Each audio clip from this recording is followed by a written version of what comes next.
बातमी आहे राजकीय, बातमी आहे अजितदादांनी केलेल्या कबुलीची।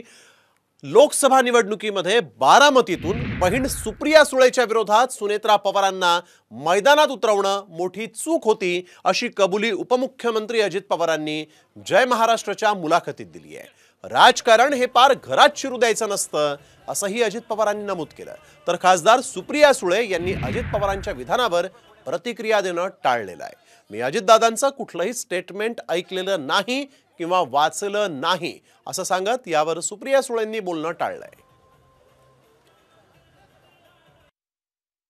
माझ्याकडून चूक झाली, बारामती लोकसभेमध्ये माझ्या बहिणीच्या विरोधात मी उभं नाही केलं पाहिजे होतं सुनेत्राला, अशा पद्धतीचं विधान अजितदादा करतायत। कशा पद्धतीने बघता आपण या विधानाला? एकतर मी स्टेटमेंट ऐकलेलं नाही आणि वाचलेलंही नाही, मी तुमच्याचकडूनही ऐकते, त्यामुळे रामकृष्ण हरी।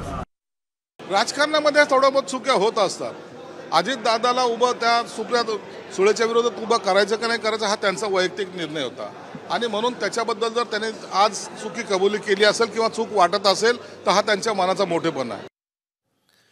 तर उपमुख्यमंत्री अजित पवारांनी नेमकी काय कबुली दिलेली आहे पाहूया। सगळ्या बहिणी माझ्या लाडक्या आहेत।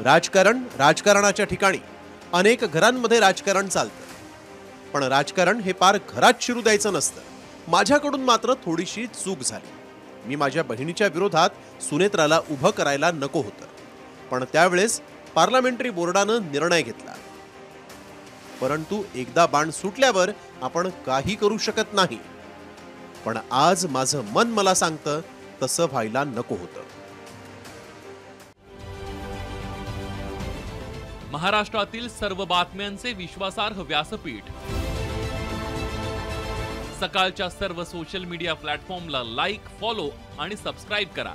तसंच सर्व नोटिफिकेशनसाठी बेल आयकॉन प्रेस करायला विसरू नका।